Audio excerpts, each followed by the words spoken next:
আজি অসমীয়া 14 ভাদ আৰু ইংৰাজী 31 আগষ্ট। নমস্কাৰ প্ৰিয় দৰ্শক, স্বাগতম জনাইছোঁ আৰু সুপ্ৰভাত জনাইছোঁ। আৰম্ভ কৰিছোঁ দিনটোৰ গুৰুত্বপূৰ্ণ খবৰসমূহ।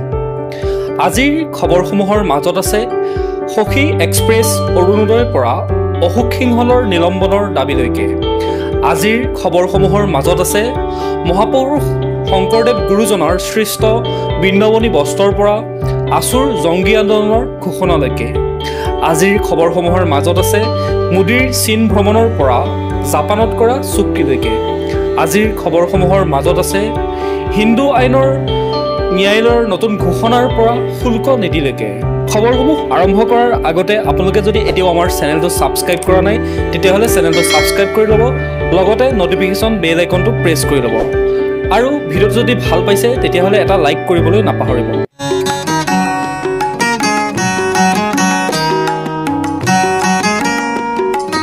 প্ৰথম খবৰটোলৈ আহিছোঁ। অসমবাসীৰ বাবে সুখবৰ। 2027 চনত অসমলৈ আহিব বৃন্দাবনী বস্ত্ৰ, নিৰ্মাণ হ'ব উৎকৃষ্টমানৰ মিউজিয়াম। মহাপুৰুষ শ্ৰীমন্ত শংকৰদেৱ গুৰুজনাৰ সৃষ্ট বৃন্দাবনী বস্ত্ৰ 2027 চনত 18 মাহৰ বাবে অসমলৈ আনিবলৈ পথ প্ৰশস্ত হৈছে। মুখ্যমন্ত্ৰী হিমন্ত বিশ্ব শৰ্মাই জনোৱা মতে ব্ৰিটিছ মিউজিয়ামে এই ঐতিহাসিক বস্ত্ৰখন অসমত প্ৰদৰ্শনৰ বাবে চৰ্ত সাপেক্ষে দিবলৈ সন্মত হৈছে। সেয়েহে তাৰ বাবে গুৱাহাটীত আন্তঃৰাষ্ট্ৰীয় মানৰ এটা মিউজিয়াম নিৰ্মাণ কৰিব লাগিব। JSW গ্ৰুপে নিজৰ CSRৰ অধীনত এই মিউজিয়াম নিৰ্মাণ কৰি অসম চৰকাৰক উপহাৰ দিব। খানাপাৰাত ৰেচম বিভাগৰ এবিঘা মাটিত এই মিউজিয়াম নিৰ্মাণ কৰা হ'ব। ব্ৰিটিছ মিউজিয়ামে বস্ত্ৰখনৰ সুৰক্ষাৰ বাবে কিছুমান নিৰ্দিষ্ট চৰ্ত বান্ধি দিছে, য'ত আছে পৰিৱেশ আৰু সুৰক্ষাৰ মানদণ্ড পূৰণ কৰা। ভাৰত চৰকাৰৰ পৰা ছভাৰেইন গ্যাৰাণ্টি নামৰ এটা নিশ্চয়তা পত্ৰৰ প্ৰয়োজন হ'ব, য'ত 18 মাহৰ পিছত বস্ত্ৰখন অক্ষত অৱস্থাত ঘূৰাই দিয়াৰ প্ৰতিশ্ৰুতি থাকিব। মুখ্যমন্ত্ৰীজনে কয় যে তেওঁ অক্টোবৰ বা নৱেম্বৰত ব্ৰিটিছ মিউজিয়ামলৈ গৈ চূড়ান্ত আলোচনা কৰিব। এই প্ৰচেষ্টাৰ 90% সফলতাৰ সম্ভাৱনা আছে বুলি তেওঁ আশাবাদী। এই ঘটনা অসমৰ সাংস্কৃতিক আৰু আধ্যাত্মিক ঐতিহ্যৰ সৈতে পুনৰ সংযোগ স্থাপনৰ এক ঐতিহাসিক মুহূৰ্ত হিচাপে প্ৰতিপন্ন হ'ব। এতিয়া আহিছোঁ আমি পৰৱৰ্তী খবৰটোলৈ। নলবাৰীত ভয়ংকৰ ডকাইতি, অৱসৰপ্ৰাপ্ত কৰ্মচাৰীক হত্যা। নলবাৰীৰ মুখখলিত শুকুৰবাৰে নিশা এক ভয়ংকৰ ডকাইতিৰ ঘটনা সংঘটিত হৈছে। 3-4জনীয়া ডকাইতৰ দলে অৱসৰপ্ৰাপ্ত কৰ্মচাৰী প্ৰমোদ চন্দ্ৰ বৰ্মন আৰু তেওঁৰ পত্নী মীৰা তালুকদাৰ বৰ্মনৰ ঘৰত সোমাই লুটপাট চলাইছিল।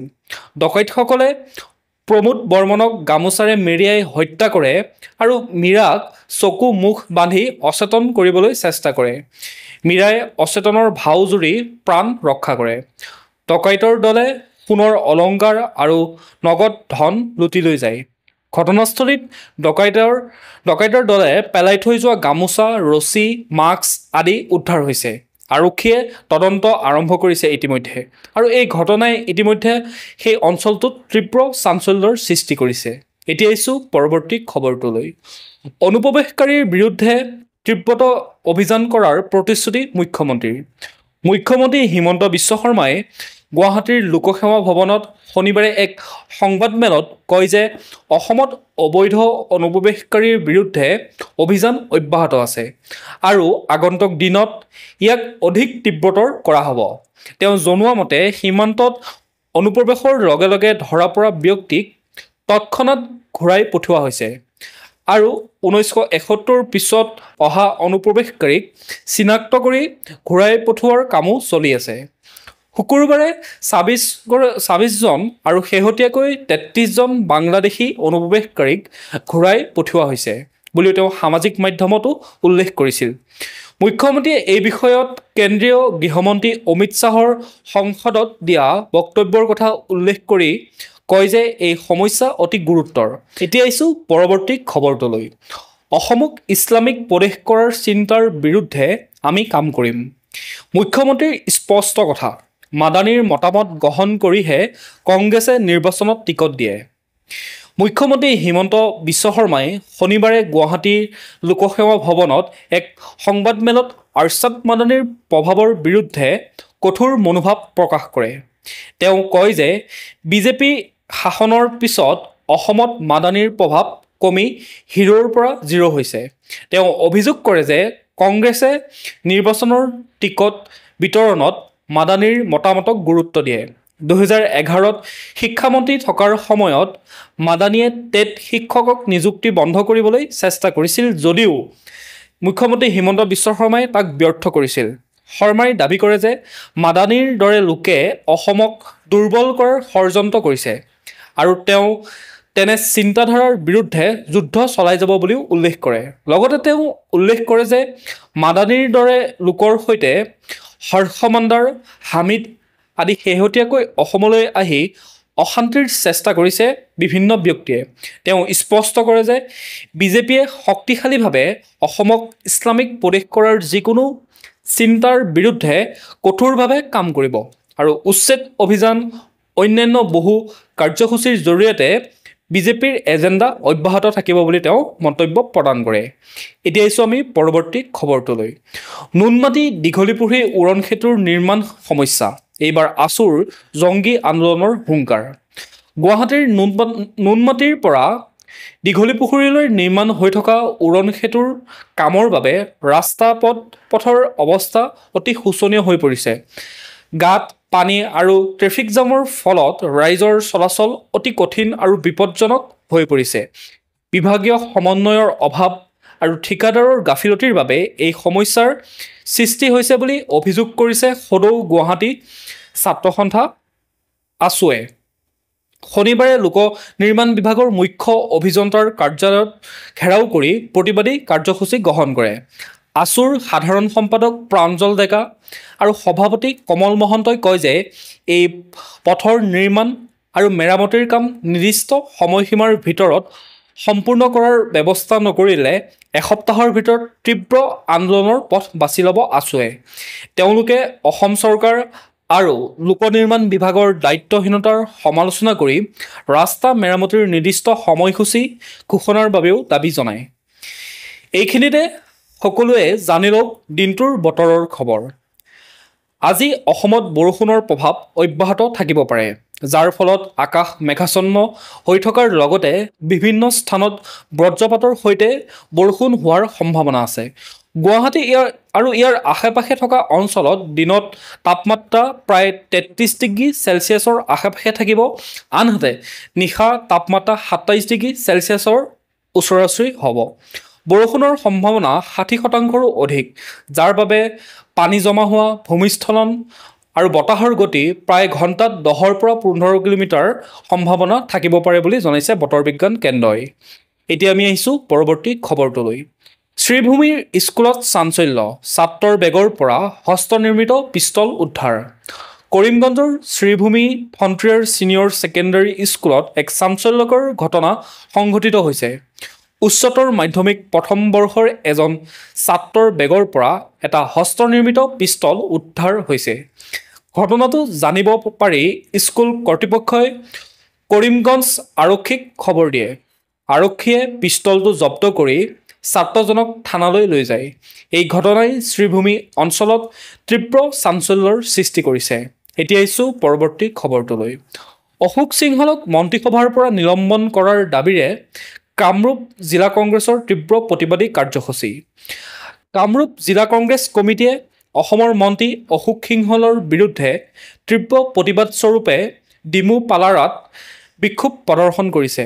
জিলা কংগ্ৰেছ সভাপতি প্ৰাণজিৎ চৌধুৰীৰ নেতৃত্বত কেইবা শতাধিক কৰ্মী অংশগ্ৰহণ কৰি অশোক সিংহল হাই হাই, অশোক সিংহল গো বেক, অসমবাসীৰ ওচৰত ক্ষমা খুজক আদি ধ্বনি দি প্ৰতিবাদী কাৰ্যসূচী গ্ৰহণ কৰে। কংগ্ৰেছ কৰ্মীসকলক জন্তু বুলি অভিহিত কৰাৰ বিৰুদ্ধে এই প্ৰতিবাদ আৰু মন্ত্ৰীসভাৰ পৰা সিংহলক নিলম্বন কৰাৰ দাবী জনাই কংগ্ৰেছৰ প্ৰতিবাদী ব্যক্তিসকলে। এতিয়া আহিছোঁ আমি পৰৱৰ্তী খবৰটোলৈ।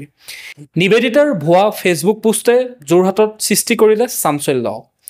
যোৰহাটত প্ৰায় 2 মাহ আগতে অনিমেষ বৰা নামৰ এজন যুৱকৰ মৃত্যুৰ ঘটনা হত্যাৰ সন্দেহত তদন্তৰত অৱস্থাত আছে। এই সময়তে নিবেদিতা ভাগৱতী নামৰ এগৰাকী মহিলাই ফেচবুকত এক পোষ্টত দাবী কৰে যে অনিমেষৰ হত্যা তেওঁৰ পিতৃ আৰু ভায়েকে কৰিছে। এই পোষ্টৰ ফলত তুমুল চাঞ্চল্যৰ সৃষ্টি হয় অঞ্চলটোত। অনিমেষৰ পিতৃয়ে নিবেদিতাৰ বিৰুদ্ধে যোৰহাট থানাত এজাহাৰ দাখিল কৰে। পিছত নিবেদিতাই স্বীকাৰ কৰে যে তেওঁ কোনো তথ্য নোহোৱাকৈ কেৱল ফেচবুকত ভিউজ আৰু লাইকৰ আশাত এই মিছা পোষ্ট কৰিছিল। অনিমেষৰ পৰিয়ালে এই অপপ্ৰচাৰৰ বাবে মানসিকভাৱে যথেষ্ট কষ্ট পাইছে বুলি জনাইছে আৰু নিবেদিতাক ক্ষমা নকৰাৰ কথাও জনায়। এনে ভুৱা পোষ্টৰ প্ৰৱণতা বৃদ্ধিয়ে সামাজিক পৰিৱেশ নষ্ট কৰাৰ লগতে পৰিয়ালসমূহকো বিনা কাৰণতে বিতৰ্কত জড়িত কৰাইছে। এতিয়া আহিছোঁ আমি পৰৱৰ্তী খবৰটোলৈ। সখী এক্সপ্ৰেছ আঁচনিৰ অধীনত ৯,৭০৪গৰাকী মহিলাক প্ৰদান কৰিলে অসম চৰকাৰে স্কুটি। অসম চৰকাৰে আজি সখী এক্সপ্ৰেছ আঁচনিৰ অধীনত ৰাজ্যৰ ৯,৭০৪গৰাকী হিতাধিকাৰীক স্কুটি প্ৰদান কৰিছে।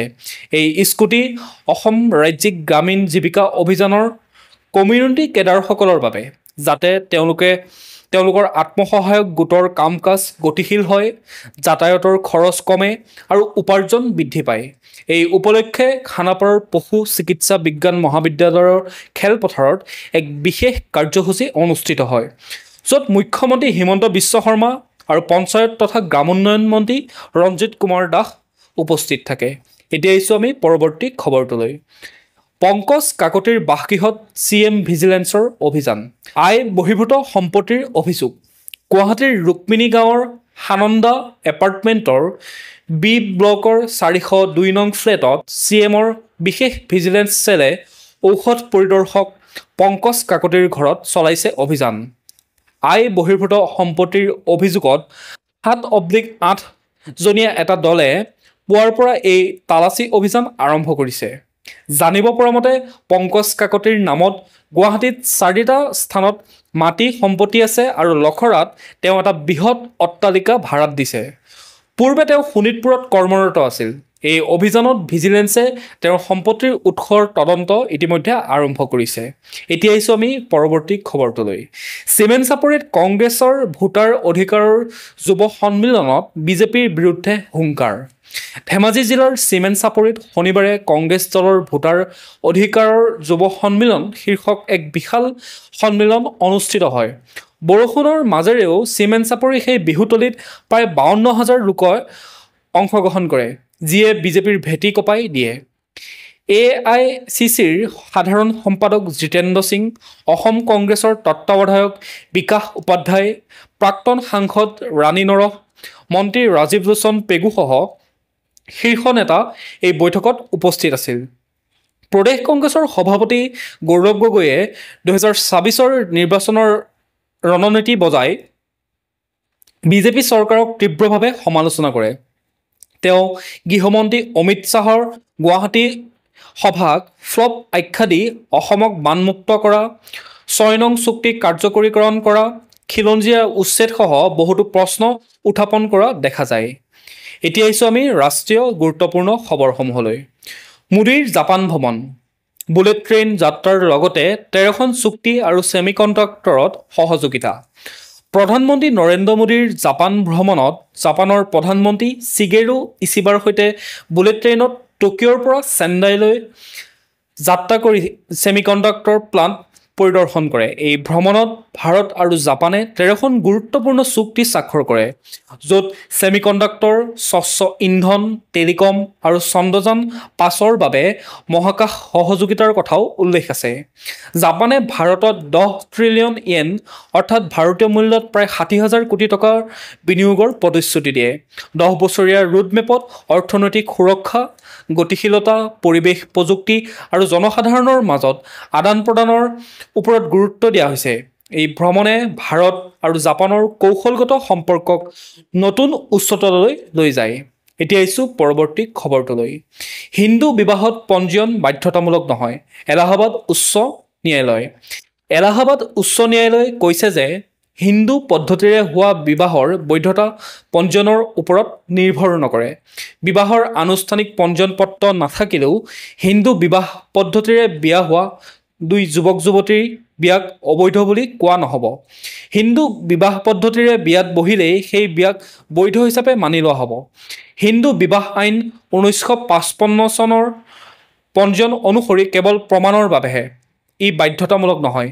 সুনীল দুবে আৰু মীনাক্ষীৰ 2010-ৰ অপঞ্জীয়নকৃত বিবাহৰ ক্ষেত্ৰত ন্যায়ালয়ে স্পষ্ট কৰিছে যে পঞ্জীয়ন নথকাৰ বাবে বিবাহ অবৈধ নহয়। নিম্ন আদালতৰ পঞ্জীয়নৰ বাধ্যতামূলক নিৰ্দেশ বাতিল কৰি ন্যায়ালয়ে কয় যে পঞ্জীয়ন কেৱল সুবিধাৰ বাবেহে, ই আইনী বৈধতাৰ বাবে নহয়। এতিয়া আহিছোঁ আমি পৰৱৰ্তী খবৰটোলৈ। উৎসৱৰ বতৰত ভাৰতীয় ই-কমাৰ্চে সৃষ্টি কৰিছে প্ৰায় 3.8 লাখ ঋতুভিত্তিক চাকৰি। উৎসৱৰ বতৰত ভাৰতীয় ই-কমাৰ্চ প্লেটফৰ্ম যেনে ফ্লিপকাৰ্ট, এমাজন আৰু মিন্ত্ৰাই চাহিদা বৃদ্ধিৰ বাবে 3.8 লাখতকৈ অধিক ঋতুভিত্তিক চাকৰিৰ সুযোগ সৃষ্টি কৰিছে। ফ্লিপকাৰ্টে 2.2 লাখ চাকৰিৰ লগতে 650টা নতুন ডেলিভাৰী হাব স্থাপন কৰিছে আৰু এমাজনে প্ৰায় 1.5 লাখ চাকৰিৰ সুযোগৰ সৈতে মুম্বাই, দিল্লী, বেংগালুৰুৰ দৰে 400ৰো অধিক চহৰত নতুন চৰ্ট চেণ্টাৰ খুলিছে। এই পদক্ষেপে যোগান শৃংখল, লজিষ্টিক আৰু গ্ৰাহক সেৱাৰ ক্ষেত্ৰত সৰু-বৰ চহৰত নিয়োগৰ সুযোগ বৃদ্ধি কৰিব। এতিয়া আহিছোঁ আমি পৰৱৰ্তী খবৰটোলৈ। কমনৱেলথ গেমছ 2023 আহমেদাবাদত আয়োজনৰ বাবে ভাৰতৰ নিবিদা প্ৰস্তাৱ দাখিল। ভাৰতে 2030 চনৰ কমনৱেলথ গেমছৰ শতবাৰ্ষিকী সংস্কৰণ আয়োজনৰ বাবে লণ্ডনৰ কমনৱেলথ গেমছ ফেডাৰেশ্যনত আনুষ্ঠানিকভাৱে নিবিদা প্ৰস্তাৱ দাখিল কৰিছে। আহমেদাবাদক আয়োজক চহৰ হিচাপে প্ৰস্তাৱ কৰা হৈছে, য'ত আন্তৰ্জাতিক মানৰ ষ্টেডিয়াম, পৰিবহণ আৰু আৱাসৰ সুবিধা আছে। গুজৰাটৰ ক্ৰীড়া মন্ত্ৰী হৰ্ষ সংঘৱীৰ নেতৃত্বত প্ৰতিনিধি দলে এই প্ৰস্তাৱ দাখিল কৰিছে, যিয়ে বসুদেৱ কুটুম্বকম আৰু অতিথি দেৱো ভৱ নীতিৰে সকলো প্ৰতিনিধি আৰু ক্ৰীড়াবিদক আদৰিব। পৰিৱেশ বান্ধৱ আৰু নিৰাপদ খেলৰ পৰিৱেশৰ প্ৰতিশ্ৰুতিৰ সৈতে ভাৰতে এই ঐতিহাসিক ক্ৰীড়া আয়োজনৰ বাবে প্ৰস্তুতি চলাইছে। নিবিদা দাখিলৰ তাৰিখ 29 আগষ্ট। ৰাষ্ট্ৰীয় ক্ৰীড়া দিৱস আৰু মেজৰ ধ্যান চান্দৰ জন্মবাৰ্ষিকীৰ দিনটোত বাছনি কৰা হৈছে এই দিনটো। এতিয়া আহিছোঁ আমি পৰৱৰ্তী খবৰটোলৈ। নাৰী 2025 মহিলাৰ বাবে ভুৱনেশ্বৰ ভাৰতৰ অন্যতম এখন সুৰক্ষিত চহৰ। ৰাষ্ট্ৰীয় মহিলা আয়োগৰ নাৰী 2025ৰ প্ৰতিবেদন অনুসৰি ভুৱনেশ্বৰ ভাৰতৰ মহিলাসকলৰ বাবে আটাইতকৈ সুৰক্ষিত চহৰৰ এখন অন্যতম চহৰ। 31খন চহৰৰ 12,770 গৰাকী মহিলাৰ ওপৰত কৰা সমীক্ষাত দেখা গৈছে যে 60% মহিলাই নিৰাপদ অনুভৱ কৰে, বিশেষকৈ দিনৰ ভাগত। তালিকাত মুম্বাই, কোহিমা, বিশাখাপট্টনম, আইজল, গেংটক, ইটানগৰৰ নামো আছে। ৰাতি ৰাজহুৱা পৰিবহণ বা পাৰ্ক মলত মহিলাসকলে কিছু অসুৰক্ষিত অনুভৱ কৰে। প্ৰতি 3 গৰাকী মহিলাৰ এগৰাকী হিংসাৰ চিকাৰ হ'লেও বহুতেই আৰক্ষী ওচৰলৈ নাযায়। ভুৱনেশ্বৰ আৰক্ষীৰ প্ৰচেষ্টা, HER দল আৰু ওৱান ষ্টপ চেণ্টাৰৰ দৰে পদক্ষেপে মহিলাৰ নিৰাপত্তা বৃদ্ধি কৰিছে। স্থানীয় বাসিন্দা আৰু আৰক্ষী আয়ুক্তই এই স্বীকৃতিৰ বাবে চৰকাৰৰ প্ৰশংসা কৰা দেখা যায়। এতিয়া আহিছোঁ আমি পৰৱৰ্তী খবৰটোলৈ। আমেৰিকাৰ নতুন শুল্ক নীতিৰ প্ৰভাৱত ভাৰতৰ ক্ষুদ্ৰ আৰু মধ্যমীয়া উদ্যোগৰ সংকট, চৰকাৰৰ পৰা সহায়ৰ আবেদন। আমেৰিকাৰ নতুন শুল্ক নীতিৰ ফলত ভাৰতৰ ক্ষুদ্ৰ আৰু মধ্যমীয়া উদ্যোগ, যিবোৰ দেশৰ অৰ্থনীতিৰ মেৰুদণ্ড, সংকটৰ সন্মুখীন হৈছে। এই নীতিৰ বাবে ৰপ্তানিৰ বজাৰত লোকচানৰ আশংকাৰ লগতে বেংক ঋণ লাভতো অসুবিধা হৈছে। ভাৰত SME ফৰামৰ অধ্যক্ষ বিনোদ কুমাৰে কয় যে আমেৰিকাৰ বজাৰত উচ্চমানৰ সামগ্ৰীৰ বাবে ভাল দাম পোৱা যায়, কিন্তু বিকল্প বজাৰত তেনে লাভ কঠিন। 57% উদ্যোগীয়ে GCC, মাৰ্কুছ আফ্ৰিকা আদিৰ বজাৰৰ কথা ভাবিছে, আন 16% এই অৰ্ডাৰ আউটছৰ্ট কৰাৰ পৰিকল্পনা কৰিছে। ফৰামে চৰকাৰৰ পৰা সহায় বিচাৰি কেবিনেট সচিবলৈ পত্ৰ প্ৰেৰণ কৰে। তেওঁলোকে বিদেশত বাণিজ্য ডেস্ক স্থাপন, ৰপ্তানি বিপণন চকী আৰু ৰপ্তানিৰ বাবে অগ্ৰাধিকাৰ ভিত্তিক ঋণৰ ব্যৱস্থাৰ দাবী জনাইছে। লগতে শুল্ক প্ৰভাৱিত উদ্যোগৰ বাবে CGTMSE টপ আপ গেৰাণ্টি আৰু ৰেহাই মূল্যৰ ব্যৱস্থাৰ অনুৰোধ কৰিছে। এই পদক্ষেপে কৰ্মসংস্থাপন ৰক্ষা আৰু উদ্যোগৰ বিশ্বব্যাপী স্থিতি মজবুত কৰিব বুলি আশা কৰা দেখা যায়। এতিয়া আহিছোঁ আমি আন্তঃৰাষ্ট্ৰীয় গুৰুত্বপূৰ্ণ খবৰসমূহলৈ। মোদীৰ চীন ভ্ৰমণ। সুদীৰ্ঘ 6 বছৰৰ পাছত জিনপিঙৰ সৈতে বহিব বৈঠকত। SCO সন্মিলনত অংশ ল'ব প্ৰধানমন্ত্ৰী মোদীয়ে। প্ৰধানমন্ত্ৰী নৰেন্দ্ৰ মোদী জাপান ভ্ৰমণৰ পাছতে চীনলৈ গৈছে। তেওঁ 31 আগষ্টৰ পৰা 1 ছেপ্টেম্বৰলৈ অনুষ্ঠিত SCO বৈঠকত অংশ ল'ব। 6 বছৰৰ পাছত তেওঁ চীনৰ ৰাষ্ট্ৰপতি জিনপিঙৰ সৈতে বৈঠক কৰিব। 2020ৰ গালৱান সংঘৰ্ষৰ পাছত ভাৰত-চীন সম্পৰ্ক অতি তিক্ত হৈছিল। সেয়েহে এই ভ্ৰমণ অতি গুৰুত্বপূৰ্ণ। বৈঠকত আঞ্চলিক সুৰক্ষা, বাণিজ্য আৰু সহযোগিতাৰ বিষয়ে আলোচনা কৰা হ'ব। মোদীৰ মতে ভাৰত-চীনৰ সহযোগিতা বিশ্ব অৰ্থনীতিৰ বাবে অতি জৰুৰী। এই ভ্ৰমণে দুই দেশৰ সম্পৰ্কত নতুন অধ্যায় আৰম্ভ কৰিব পাৰে আৰু ভাৰতৰ বৈশ্বিক ভূমিকাক শক্তিশালী কৰি তুলিব। এতিয়া আহিছোঁ পৰৱৰ্তী খবৰটোলৈ। ভাৰতৰ সৈতে বাণিজ্য হ্ৰাসৰ ফলত বাংলাদেশে বন্ধ কৰিলে স্থল বন্দৰসমূহ। অতিৰিক্ত খৰচ ৰোধ কৰিবলৈ এই পদক্ষেপ। ভাৰত বাংলাদেশ দ্বিপাক্ষিক সম্পৰ্ক অৱনতিৰ ফলত বাণিজ্য হ্ৰাস পোৱাৰ বাবে বাংলাদেশৰ অন্তৰ্বৰ্তীকালীন চৰকাৰে অতিৰিক্ত খৰচ কমাবলৈ 3টা স্থলবন্দৰ স্থায়ীভাৱে বন্ধ কৰাৰ সিদ্ধান্ত গ্ৰহণ কৰে আৰু আন এটাৰ কাৰ্যকলাপ স্থগিত কৰিছে। বন্ধ হোৱা বন্দৰসমূহ হৈছে নীলফামাৰীৰ চিলাহাটী, চুয়াডাঙ্গাৰ দৌলতগঞ্জ আৰু ৰাঙামাটিৰ টেগামুখ, হবিগঞ্জৰ বাল্লা বান্দাৰ। মহম্মদ ইউনুছৰ নেতৃত্বত অনুষ্ঠিত উপদেষ্টা পৰিষদৰ এই বৈঠকত এই সিদ্ধান্ত লোৱা হয়। এতিয়া আহিছোঁ আমি পৰৱৰ্তী খবৰটোলৈ। ট্ৰাম্পৰ বহু শুল্ক অবৈধ। আমেৰিকাৰ আপিল আদালতত ৰায়। অক্টোবৰলৈকে কাৰ্যকৰী থাকিব সুপ্ৰিম কোৰ্টৰ আপিল। বিভিন্ন দেশৰ ওপৰত ডোনাল্ড ট্ৰাম্পৰ প্ৰশাসনে আৰোপ কৰা শুল্ক বেআইনী। যি সময়ত ডোনাল্ড ট্ৰাম্পৰ প্ৰশাসনে বিভিন্ন দেশৰ ওপৰত শুল্ক জাপি দি বিশ্ব অৰ্থনীতিত মাধমাৰ ফুটাইছে, সেই সময়তে এই কথা উল্লেখ কৰিছে মাৰ্কিন যুক্তৰাষ্ট্ৰৰে এখন আপিল আদালতে। অৱশ্যে আদালতে ট্ৰাম্পৰ এই নতুন নীতিত এতিয়াও স্থগিতাদেশ জাৰি কৰা নাই। তাৰোপৰি আদালতৰ এই ৰায়ৰ বিৰুদ্ধেও যুঁজ দিবলৈ কিছু সময় লাভ কৰিব ডোনাল্ড ট্ৰাম্পে।